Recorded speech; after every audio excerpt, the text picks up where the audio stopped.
창세기 1장 1절 참 이 말씀처럼 파워 있고 능력 있고 소망이 되고 참 우리에게 희망을 주는 말씀도 없습니다.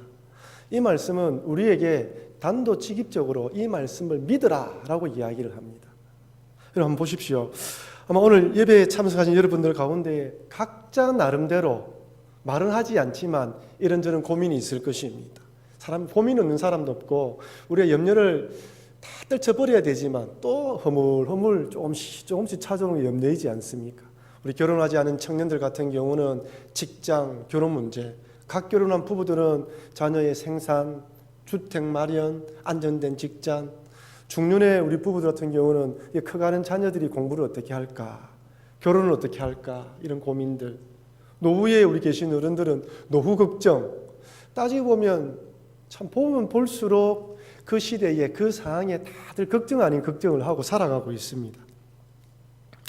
특히나 요즘처럼 이 세상에 들려오는 소식들은 늘 불안하고 참 두렵게 만들잖아요. 미국에 그 참 공연을 보고 있는 사람들에게 무차별 총기를 난사하는 이 사건은 예전에는 정말 있을 수가 없는 일이지 않습니까?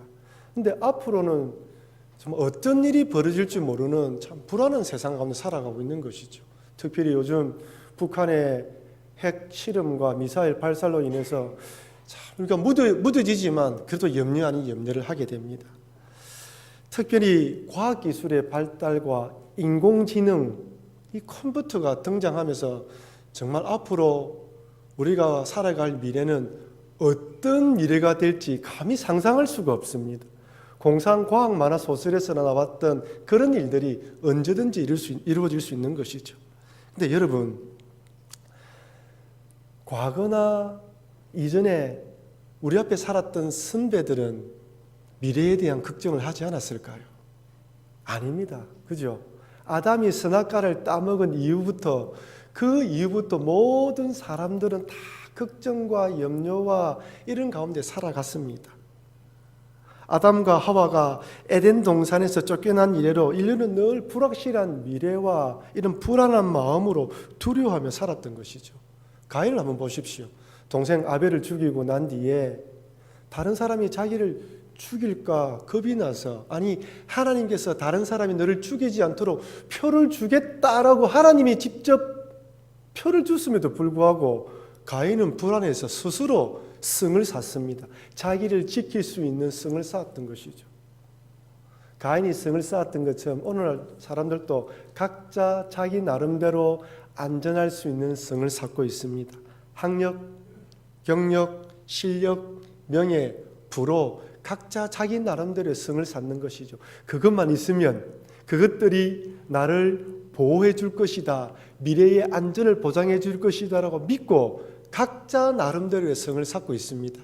어떤 사람들은 두께가 두껍고 높은 성을 쌓는 사람이 있는 반면에 어떤 사람은 조금 약하고 낮게 성을 쌓는 것이죠.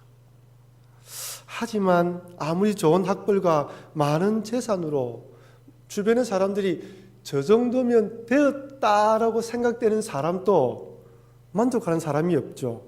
우리가 보기에 이 정도의 성을 쌓았으면 안전하다고 생각되는데 정작 당사자는 그 정도의 성을 쌓아도 안전하다고 절대 생각하지 않습니다. 그러니 미래에 대한 불안과 염려는 죄를 범한 인간들, 하나님을 떠난 인류에게 주어진 하나님의 저주이며 죄의 대가입니다. 그렇다면 불안한 미래, 불확실한 현실을 살아가고 있는 우리 그리스도인들에게 신앙은 어떤 의미일까요? 단순히 하나님 믿는 신앙으로, 이 신앙으로 진통제를 맞듯이 머리가 아프거나 배가 아프면 잠깐 그 고통을 잊어버리는 것처럼 이 신앙으로 잠시의 고통만 잊어버리는 역할을 하도록 우리가 하나님 믿는 것일까요? 분명 오늘 본문에서는 하나님께서 천지를 창조하셨다라고 선포하십니다. 온 세상을 만드시고 다스리고 주관하시는 분이 하나님이라고 분명히 말씀하셔요. 여러분은 이 사실을 믿습니까? 그렇다면 이 사실을 믿는 우리들이 이 말씀이 오늘을 살아가는 이런 불확실하고 불안한 미래를 살아가는 우리들에게 어떤 능력으로 다가오냐는 것이죠. 사실 창세기 1장 1절 말씀을 믿어지지 않으면 그 다음으로 넘어갈 수 없습니다. 그죠? 우리 여러분들의 간증을 들어보면 성경을 읽을 때 창세기 1장 1절 이 구절에 딱 막혀서 오랫동안 기도하는 가운데에 이 사실이 믿어져서 그 다음 구절로 넘어갔다라고 간증하는 사람도 있지 않습니까? 제가 전에도 말씀드렸다시피 성경은 항상 우리들에게 선택과 결단을 요구합니다. 양자택일하게 원하는 것이죠. 정말 하나님께서 온 세상을 창조한 것을 너희들이 믿느냐? 이 1절 말씀을 가지고 결단을 하라고 이야기하는 것입니다. 만약 이 말씀을 믿지 못하면 하나님이 헐구로 우리를 창조했다는 것을 믿을 수가 없습니다. 차라리 원숭이에서 진화됐다라고 믿는 것이 좋습니다. 1장 1절을 믿지 못하면 예수님께서 십자가에 돌아가시고 부활 성천하시고 다시 재림한다는 사실을 믿지 못합니다. 1장 1절을 믿지 못하면 하나님의 아들 예수님께서 이 땅에 육신의 몸으로 동정녀 마리아에게 탄생했다는 사실을 믿을 수가 없어요. 어떻게 1장 1절이 안 믿어지는데 그 사실을 믿을 수가 있겠습니까? 그렇다면 여러분, 정말 하나님께서 천지를 창조하셨다는 사실을 여러분 삶 가운데 어떻게 적용하고 있습니까? 불안과 두려움이 찾아올 때 이 말씀이 우리 삶에 어떻게 역사하며 도움을 주는 것일까요? 여러분, 우리가 진정으로 창세기 1장 1절 하나님께서 태초를 창조하셨다는 이 사실을 믿게 되면 그 어떤 환경과 상황 속에서도 헤쳐나갈 수 있는 용기와 담대함을 가질 수 있습니다. 여러분, 혹시 살아가다가 정말 앞이 캄캄한 어려움을 만나게 되면 창세기 1장 1절을 딱 펴십시오. 태초에 하나님이 천지를 창조하셨지. 그 하나님께서 이 모든 사항도 아시지. 그 하나님께서 이 모든 걸 주장하고 계시지 라고 믿고 고백하면 숨이 막힐 듯한 두려움 가운데서도 숨통이 트이는 그런 기쁨을 누릴 수 있는 것입니다. 하나님께서는 우리에게 이 말씀을 주시면서 그냥 일시적으로 어려움을 극복하는 것이 아니라 근본적인 승리를 맛보고 살아가도록 이 말씀을 주신 것입니다. 그러니 여러분, 이 말씀을 통하여 어떠한 상황 속에서도 극복하고 이겨나가시는 여러분과 제가 되길 바랍니다. 여러분, 사도신경의 첫 번째 고백이 무엇입니까? 나는 전능하신 아버지 하나님 천지의 창조주를 믿습니다. 이 고백을 하지 않으면 다음 고백에 넘어가지 못합니다. 그만큼 중요하다는 거예요. 천지의 창조주 하나님, 우리가 믿는 하나님은 온 세상을 창조한 하나님이심을 믿으시길 바랍니다. 근데 여러분, 주변 한번 둘러보십시오. 이 세상은 철저하게 하나님 없이 돌아가는 것 같지 않습니까? 오직 세상의 질서, 사람들이 만들어놓은 법과 질서에 따라 움직이지 보이지 않는 하나님께서 역사하지 않는 것처럼 보입니다. 그 어디에도 하나님께서 세상을 다스리는 것처럼 보이지 않는 것이죠. 철저하게 세상적인 기준으로 1등부터 꼴찌까지 줄을 세우고 실력과 능력으로 인정받는 것이 세상입니다. 여러분, 혹시 직장에서 취업하실 때, 사업을 하실 때, 아니면 어떤 곳에 입사하실 때 그 회사에서 여러분들에게 어떻게 예수님 믿게 되었습니까? 묻는 분이 있던가요? 세례 언제 받았습니까? 개인 간증하라고 묻는 분이 있던가요? 아무도 없습니다. 세상에서 우리를 채용할 때, 우리를 선택할 때 우리의 믿음이 좋은지, 어떤 신앙의 감동이 있는지 묻지 않습니다. 그래서 마치 이 신앙이라는 것은 교회 안에서만 적용되는 것이지 세상에서는 전혀 무용지물처럼 느낄 때가 있는 것이죠. 오히려 그리스도인이기 때문에 손해보기도 하기도 하고 왕따 아닌 왕따를 당하기도 합니다. 물론 또 그리스도인이기 때문에 이익을 보는 경우도 있습니다. 며칠 전에 아는 목사님을 만났는데 공항에 가다가 자기 잘못으로 앞에 차를 이렇게 살짝 이렇게 부딪히게 된 것이죠. 자기 차는 아반떼인데 앞에 차는 아우디였다고 합니다. 내려서 저는 명함이 없는데 그 목사님 명함을 가지고 계셨어요. 그래서 명함을 딱 드릴 때만은 마치 받은 분이 교회 집사님이었네요. 그래서 정식으로 하면 한 150만 원 수리비가 드는데 자기 아는 정비소를 가겠다고 하더랍니다. 그리고 며칠 만에 연락이 왔는데 목사님, 제가 부담하겠습니다 라고 하더랍니다. 참 이런 경우도 있습니다. 또 반대의 경우도 있죠. 오히려 모른다고 생각하기 때문에 더 덮어 씌울 수도 있는 것이죠. 그리스도인이기 때문에 이득을 볼 수 있지만 그리스도인이기 때문에 손해볼 수도 있고 또 외톨이 아닌 외톨이가 될 수 있는 것이 현실입니다. 이러한 현실은 창세기를 읽고 창세기의 첫 번째 독자라 할 수 있는 이스라엘 백성들도 마찬가지라는 것이죠. 여기 창세기를 읽게 될 첫 번째 독자가 누구입니까? 430년 동안 애굽에서 종살이하던 이스라엘 백성들이에요.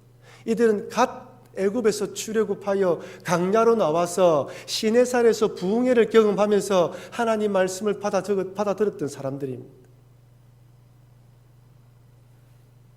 이들은 어느 날 갑자기 조상들의 하나님 여호와가 이제 자기들을 구원하겠다라는 메시지를 가지고 온 모세가 나타나면서 모든 상황이 시작되었습니다. 처음에는 믿지 않았죠. 근데 모세의 말대로 10가지 재앙이 내리기 시작했고 홍해가 갈라지면서 이스라엘 백성들이 애굽에서 출애굽하게 됩니다. 애굽에서 출애굽한 이스라엘 백성들이 간 곳이 어디죠? 광야입니다. 여러분, 광야가 어디입니까? 물이 있습니까? 먹을 음식이 있습니까? 거할 처소가 있습니까? 아무것도 없습니다. 비록 노예 신분에서는 해방되었지만 현실은 어찌 보면 애굽 노예 생활 때보다 훨씬 열악하고 불안해 보이는 것이 현재 이스라엘 백성들의 모습이에요. 가진 것이 아무것도 없습니다. 자신의 힘으로 할 수 있는 것이 아무것도 없어요. 광야에서는 오직 누구를 바라봐야 되죠? 오직 하나님만 바라봐야 됩니다. 물이 필요할 때도 하나님께 기도해야 되고 먹을 음식이 필요할 때도 하나님께 기도해야 됩니다. 영적으로 충만하지만 먼 미래적으로 보았을 때는 애굽에보다 생활이 결코 좋지 않아 보이는 것이 광야 생활이에요. 더군다나 이스라엘 백성들이 육체적으로는 애굽에서 노예에서 해방되었지만 정신적으로는 여전히 애굽의 노예에서 해방되지 않았습니다. 손과 발의 족쇄는 벗어 던졌지만 정신적으로 여전히 족쇄를 차고 있었던 것이죠. 이스라엘 백성들이 가지고 있었던 두 가지 족쇄가 무엇입니까? 하나는 노예 근성이라는 족쇄이죠. 430년 동안 노예로 살아왔는데 하루아침에 이 노예 근성을 벗어버릴 수 있겠습니까? 뼛속 깊이 나는 노예라는 의식이 사로잡혀 있었습니다. 애굽의 바로는 수없이 불어나는 이스라엘 백성들을 바라보면서 혹시 이들이 반란을 일으키지 않겠나, 도망가지 않겠나라는 불안한 마음으로 남자아이들이 태어나면 나일강에 던져 죽이라고 명령할 정도였습니다. 그러니 이들을 붙잡아 놓기 위해서 얼마나 저 내리 깊은 곳에서까지 너희들은 노예야, 너희들은 나의 노예라는 의식을 심어 놓았겠습니까?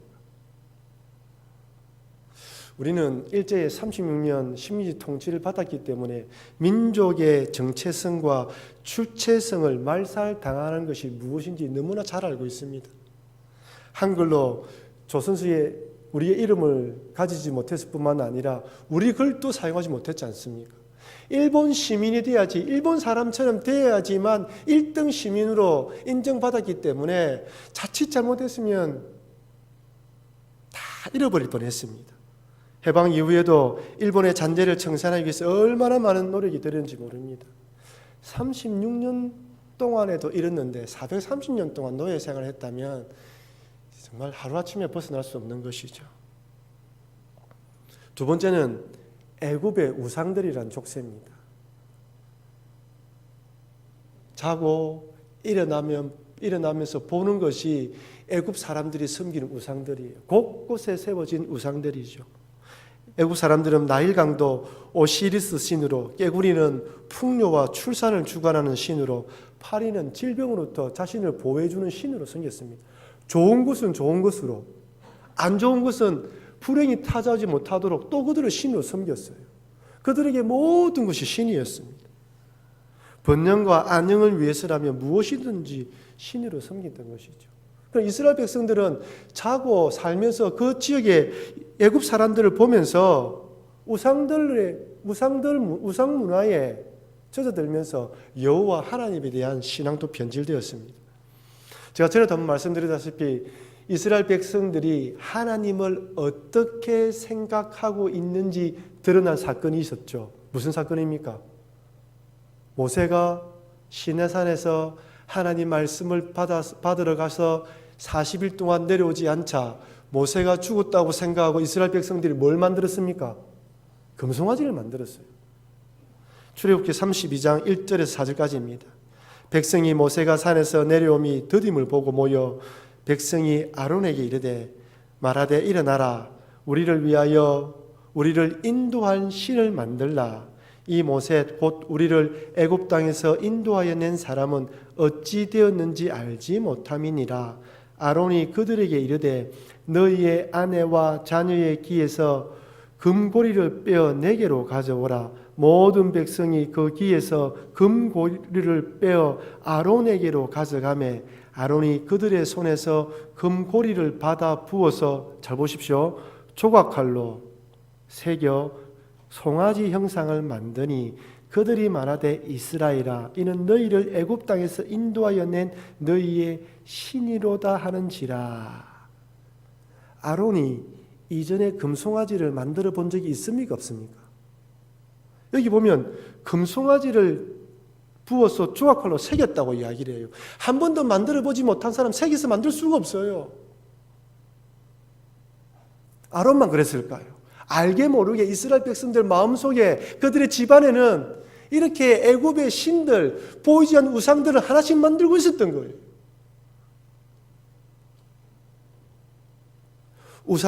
우상 숭배의 폐해는 신은 얼마든지 내가 만들 수 있다는 것입니다.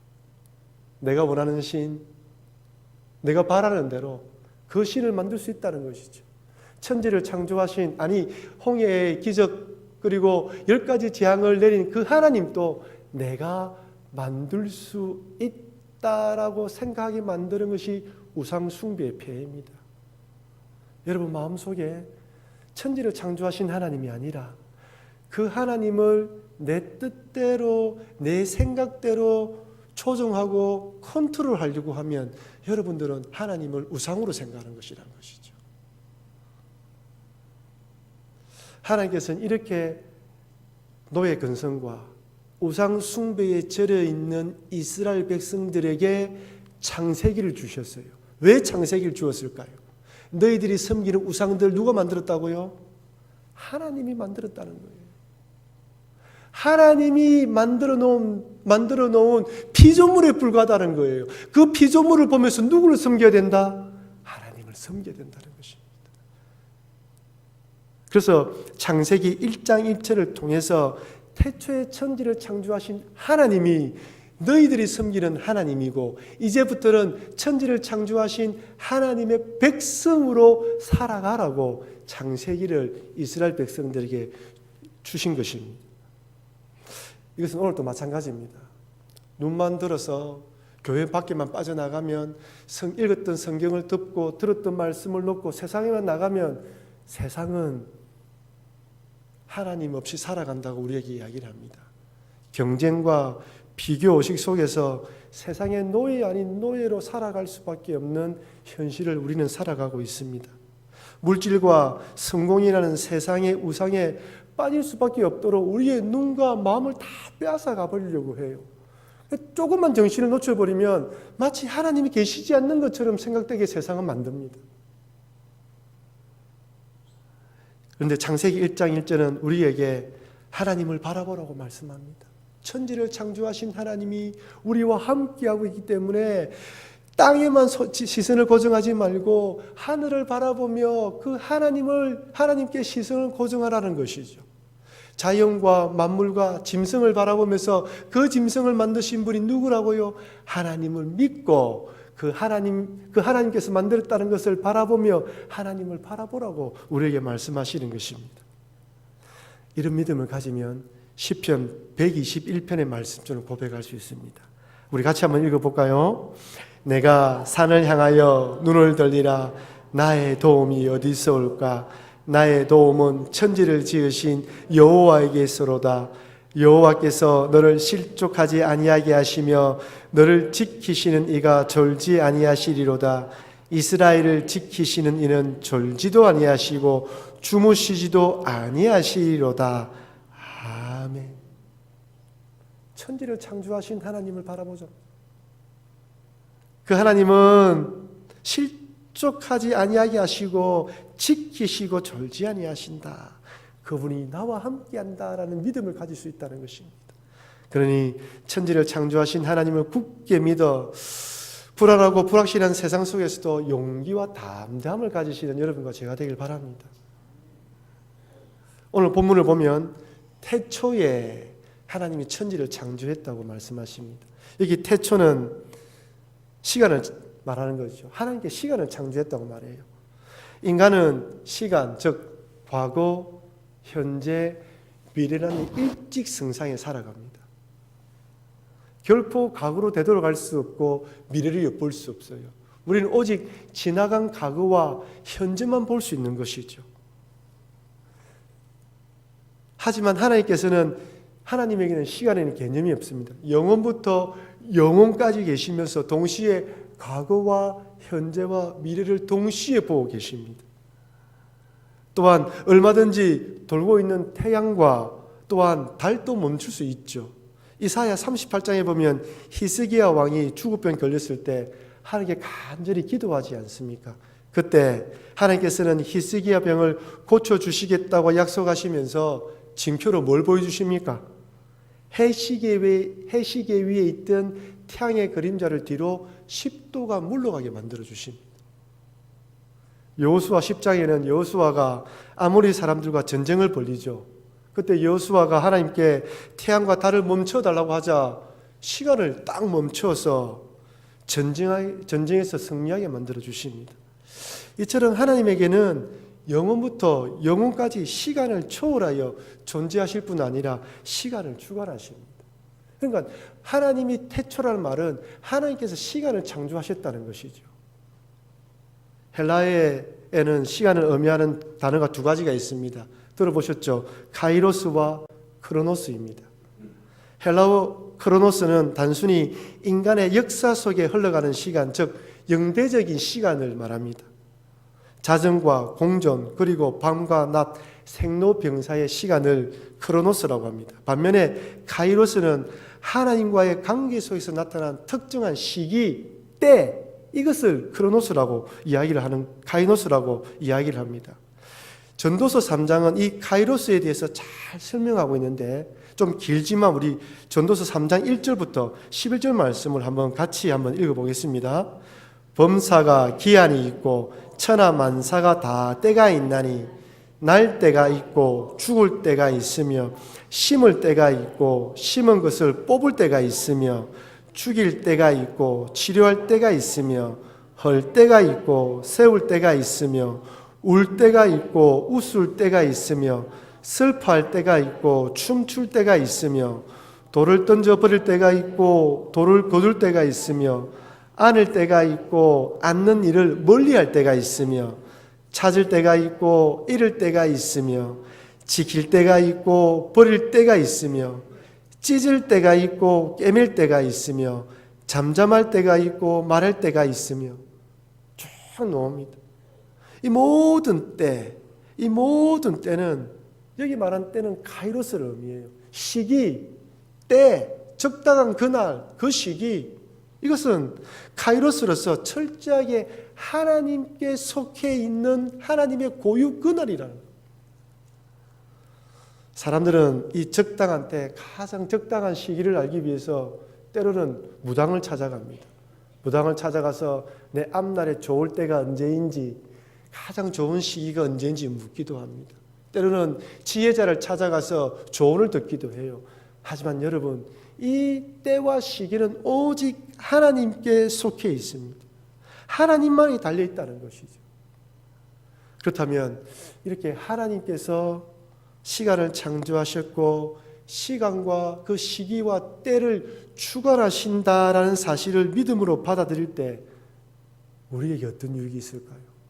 하나님께서 시간을 창조하셨다는 것을 우리가 믿음으로 받아들인다면 어떤 유익이 있냐는 것입니다. 그것은 바로 나의 불행했던 과거와 화해할 수 있습니다.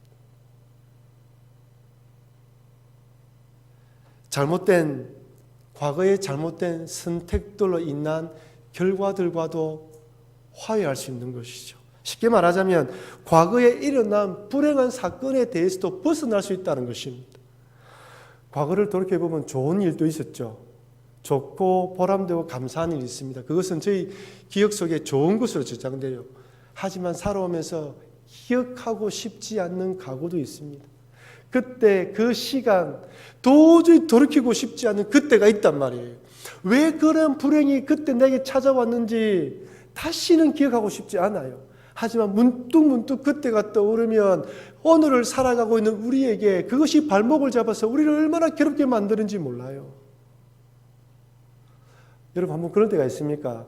목욕탕에서 머리를 감고 있을 때 문득 과거에 일어난 일이 생각나서 나도 모르게 머리를 꽉 감으면서 아이고 그때 그 말 하지 말걸. 그죠? 그때 막 참을걸. 우리 모두 다 그런 과거가 있단 말이에요. 그때 그 생각이 나서 주변 사람들마저 불행하게 만들 때가 얼마나 많이 있습니까? 아니 과거의 사건으로 인해서 현재 우울증에 걸려서 살아가는 사람도 얼마나 많이 있습니까? 얼마 전에 젊은 부부들이 결혼해가지고 아기 놓고 살면서 서로 대화되지 않고 부부관계가 위기에 빠져드니까 이 부부관계를 해결해주는 동영상을 한번 본 적이 있습니다. 이게 등장하는 부부는 결혼한 지 얼마 되지 않은 부부 같고 30대 초반의 부부들이에요. 아기가 이제 갓 태어난 아기하고 이제 30살 된 남자 아기가 있는 집안입니다. 그러니 이 아기 엄마와 또 아기 아빠가 결혼 초년병인데 얼마나 다툼이 많았겠습니까? 이 부부가 나와서 이제 심리학자도 만나고 또한 이렇게 상담하면서 관계를 해소해 주는 것이죠.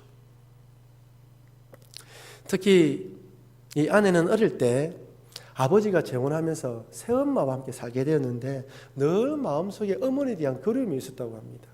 그래서 이 부분을 치료하기 위해서 이 드라마 팀을 만들어 가지고 한 배우가 엄마 역할을 한 것이에요.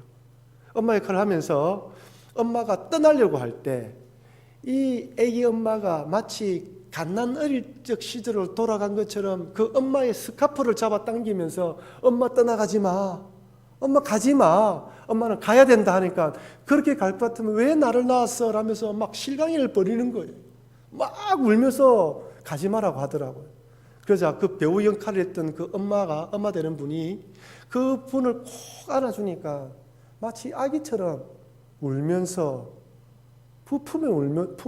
품에 안겨서 울더란 말이에요. 우리가 살아가면서 이 과거에 대한 아픔들이 다 있습니다. 부모님으로, 친구들로, 주변 사람들로 다 관계가 있단 말이에요. 사실 하나님께서 왜 우리 삶에 이런 불행과 아픔, 상처들을 허락했는지 그 이유에 대해서는 정확하게 알 수 없습니다.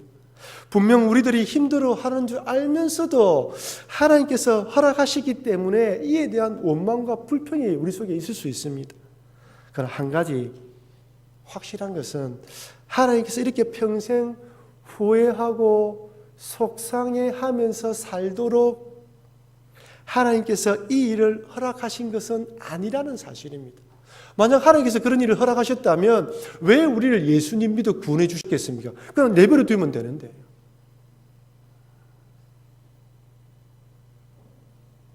한번 생각해 보십시오. 왜 하나님께서 우리가 망한 인생처럼 살도록 내버려 두셨다면, 그 과거의 불행한 사건들을 통하여 망한 인생처럼 살도록 내버려 두셨다면 결코 예수님 믿어 구원받게 만들지 않았을 것입니다. 제가 전에도 한번 이 예를 들었던 것 같은데, 어느 한 집사님께서 30대 초반에 이 여자분께서 간증을 한 걸 들었는데, 이분은 참 어릴 때부터 신앙이 참 좋은 분이었습니다. 좋은 부모님 밑에서 어릴 때부터 믿음의 훈련을 잘 받았고 자라서 선교사가 되겠다는 꿈도 꾸었지만, 어쨌든 좋은 믿음의 남편을 만나서 가정을 이루었는데 선교사 나가지 못하고 참 교회를 잘 섬겼는데, 아기를 3명을 낳았는데 다 3명 다 장애자로 태어난 거예요. 그 어릴 때부터 이 아이들을 뒤치닥 하다 보니까 얼마나 힘이 들었겠습니까? 헐깃 거울을 보게 되었는데 30대 초반임에도 불구하고 새치가 아닌 흰머리가 많이 났더라는 거예요. 흰머리가 많이 나서 헝클어져 있는 자신의 모습을 보는 순간 자기도 모르게 맥이 탁 빠지면서 눈물이 주르르 흘러내리더랍니다. 근데 그 순간 마음속에 이런 마음이 들더라는 거죠. 이 세 명의 아이를 이 땅에 보내야 하는데 맡길 사람이 없어서 너에게 보냈다라는 마음이 들더랍니다. 이분은 이 음성을 하나님이 자기에게 주는 음성으로 받아들이고 힘을 냈다고 자기가 간증을 하더라고요. 저는 왜 하나님께서 우리들이 힘들어하는 줄 알면서도 과거에 기억하고 싶지 않는 사건과 불행들을 허락했는지 알지 못합니다. 하지만 시간을 창조하신 하나님, 시기와 때를 주관하신 하나님을 믿는다면 그 모든 불행했던 과거의 사건마저도, 그리고 지금 일어나고 있는 이 힘든 일들도 하나님의 뜻이 있다라고 받아들일 수 있지 않겠냐라는 것입니다. 우리가 태초에 이 시간을 창조하신 하나님 믿는다면 왜 그 일이 일어난지 알지를 못하지만, 그러나 거기에도 하나님의 뜻이 있고 하나님의 섭리가 있다는 것을 믿음으로 받아들인다면 힘들지만, 그러나 그 하나님을 바라보며 과거와 화해할 수 있지 않겠냐는 거예요. 그럼 여러분, 오늘 밤에 기도하실 때 하나님께서 시간을 창조하셨다라는 것을 기억하시면서 과거에 일어났던 그때의 그 사건, 그 일들을 기억하시면서 하나님, 과거의 그 사건들과 이제 내가 화해하게 해 주시옵소서라고 기도하시는 여러분과 제가 되길 바랍니다. 왜냐하면 과거와 화해하지 않으면 현재를 복되게 살 수 없고 미래를 달려갈 수가 없어요. 저희 좌우명 중에 하나가 선택한 후에는 후회를 하지 않는답니다. 내가 기도하고 결정하고 난 뒤에 그 결과가 좋았든 안 좋았든 여기에 하나님의 뜻이 있음을 믿고, 안 좋은 일에도 합력하여 선을 이루실 하나님을 믿고 달려가자라는 제 좌우명을 가지고 있습니다. 사랑하는 성도 여러분, 하나님을 믿는다고 하지만 이 불확실한 현실과 불투명한 미래를 참 생각할 때 참 암담할 수도 있고 갑갑할 수도 있습니다. 또한 하나님께 예배드리며 감동을 받지만 막상 세상에 나가보면 하나님이 살아계시지 않는 것처럼 보이는 세상 때문에 힘이 들 때도 있습니다. 그러나 그럴 때라도 창세기 1장 1절을 기억하시면서 천지를 창조하신 하나님이 나와 함께 하신다는 사실을 믿고, 아울러 하나님께서는 시간을 창조하셨다는 걸 꼭 기억하시면서 과거에 일어난 사건들과 화해하셔서 현재의 일들, 앞으로의 미래를 좀 더 복되게 살아가시는 여러분과 제가 되길 주의 이름으로 축원합니다. 여러분, 받은 말씀을 기억하면서 한번 기도하실 때 하나님 아버지, 현재의 일들, 과거의 일들, 이 모든 일들 때로는 받아들이기가 힘들고 어렵지만 거기에도 하나님의 뜻이 있음을 믿습니다. 하나님 아버지, 지금은 참 기억하고 싶지 않지만 거기에도 하나님 뜻이 있음을 믿고 기도하오니, 하나님 이 시간 기도할 때 성령님께서 나의 마음을 만져주시옵고 힘을 주셔서 그 과거와도 화해하고 새 힘을 얻게 해달라고 기도하시고, 여러 어려움들 속에서 천지를 창조하신 하나님은 굳세게 믿고 나아가는 우리가 되게 해달라고 우리 받은 말씀을 기억하며 한번 통성으로 기도하겠습니다. 기도하시겠습니다.